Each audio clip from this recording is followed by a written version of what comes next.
Silema.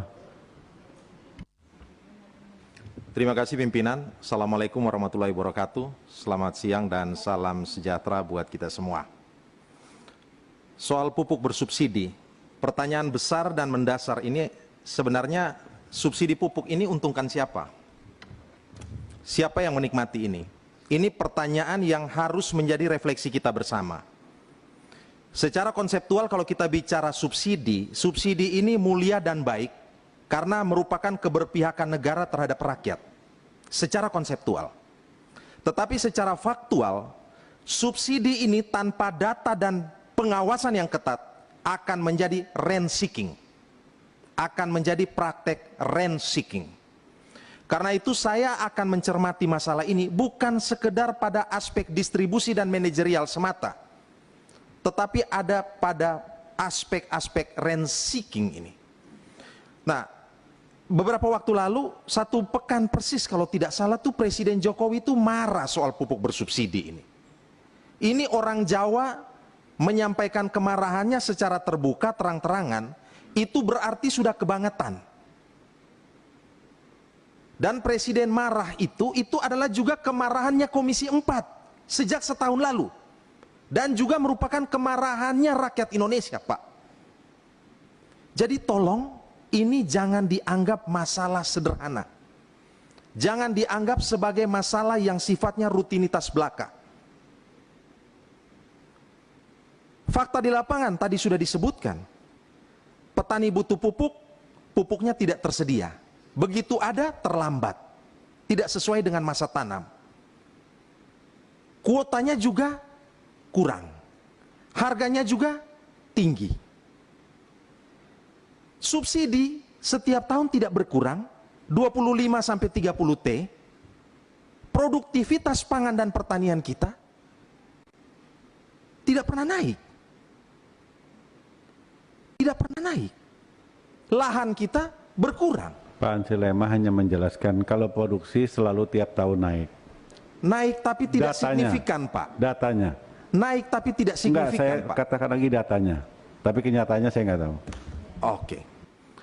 Kalau naik ya berarti Presiden tidak marah.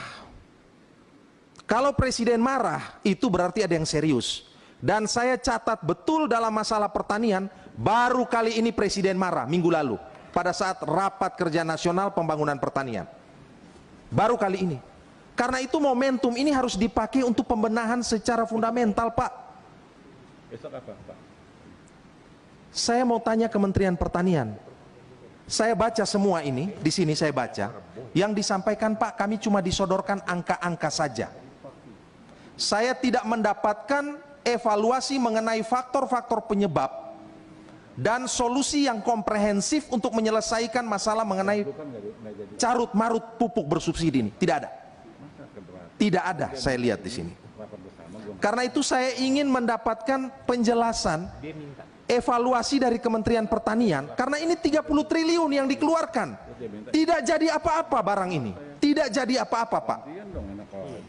Saya setiap turun ke dapil, dimarahin orang di Rote, di Sabu, di Timor, di Flores, marah semua. Dan ternyata syukur puji Tuhan, alhamdulillah, minggu lalu Presiden marah. Wah, berarti ini benar nih yang dilaporkan masyarakat dan Komisi 4 omong benar. Kalau tadi Pak Ketua banyak bicara pada aspek hilir, saya mau menegaskan pada aspek hulu. Saya mendesak terus terang, Pak.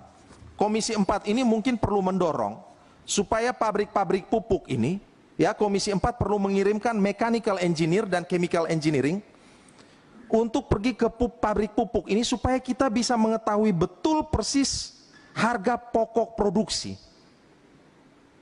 Kita perlu tahu itu, Pak. Dengan anggaran untuk menghasilkan 1 ton pupuk bersubsidi, itu kita keluarkan berapa rupiah sih? Sampai hari ini tidak ada yang bisa menjelaskan itu. Kita butuh transparansi dan akuntabilitas soal itu. Jangan sampai seolah-olah setiap tahun negara ini, pemerintah dan DPR ini seolah-olah berhutang pada pabrik pupuk. Tetapi kita tahu nggak yang sudah terjadi ini tata kelolanya tuh efisien atau inefisien, tepat sasaran atau pemborosan. Ini kita harus betul-betul meluruskan, Pak. Jangan sampai selama bertahun-tahun ini sebenarnya negara tidak perlu mensubsidi. Tidak perlu berhutang, karena yang terjadi adalah inefisiensi dan pemborosan. Karena itu saya kira saya mendesak Komisi 4, kalau bisa secara serentak mengirimkan mechanical dan chemical engineer untuk pergi ke pabrik pupuk ini untuk hitung ini semua. Audit secara komprehensif, Pak. Karena kalau tidak, nanti kita ini hanya akan saling menuduh, Pak. Ya, saya tidak mau nanti terkesan seolah-olah pemerintah ini berhutang, padahal di sisi sana tidak ada hitungan-hitungan yang pasti. Soal kartu tani, ya sudahlah, tadi teman-teman sudah banyak bicara soal data, Pak. Ya, data ini saya mau sampaikan, kalau saya bicara tadi soal rent seeking lagi, ya memang data ini tidak pernah ada komitmen untuk dibenarkan. Kenapa? Ya data yang tidak benar itu menjadi sasaran untuk permainan. Selama kita masih berputar-putar di sini, saya tidak akan melihat ini sekedar sebagai teknis manajerial. Saya akan melihat ini sebagai praktek rent seeking. Saya kira itu, Pak, kalau bisa kita dorong untuk Komisi 4 ini harus mengirimkan ahli-ahli yang saya katakan tadi, mechanical dan chemical engineer, ke pabrik pupuk ini untuk mengukur ini efisiensi yang terjadi atau pemborosan begitu. Di luar negeri itu biasa begitu. Ya, pabrik pupuk itu dihitung, begitu dikasih masuk, harga gas dan segala macam ketahuan 1 ton itu berapa rupiah dihasilkan. Saya kira demikian yang saya sampaikan. Mohon maaf kalau agak marah. Pak Budi, Hansi. Pak Hansi. Pak Dirjen, ya, Pak. Saya kebetulan ada pegang ini, ada beberapa alasan kenapa HET naik, Pak ya. Kita diskusi ya, Pak ya. Anggaran subsidi turun, oke, subsidi turun, jadi logikanya harus ditutup dengan kenaikan HET, betul ya Pak ya? Bukan ditutup, maksudnya dikurangi, kalau HET naik, berarti kan kemudian ada uang, ada tambahan uang untuk produksi, betul ya Pak ya? Volumenya, ya. Yang kedua dibilang usulan petani, betul petani yang minta Pak. Itu pertanyaan saya, satu. Kesimpulan RDP, DPR tadi sudah disebutkan tadi dari, saya lupa dari sana Pak Darori atau siapa tadi yang mengatakan bahwa itu sebelum COVID. Kalau bicara soal DPR Pak. Yang berikut, HET tetap sejak 2012. Apakah karena sejak 2012 HET tidak naik, terus sekarang boleh naik Pak? Barometer naiknya parameternya apa? Ya.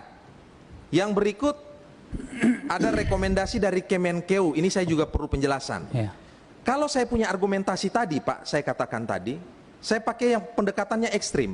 Jangan sampai ini pupuk ini tidak perlu subsidi karena inefisien. Karena inefisien makanya pupuk tidak perlu subsidi. Jangan sampai negara ini tidak punya utang terhadap pabrik pupuk. Jangan sampai. Kenapa? Karena kita belum menjawab yang tadi harga pokok produksi, Pak. Coba kita periksa, makanya tadi saya bilang, kalau kita mau fair, kirim orang-orang yang ahli di bidangnya itu pergi ke semua pabrik pupuk, buat investigasi secara serentak, dan kemudian kita dapatkan hasilnya, Pak. Jangan sampai nih, Pak.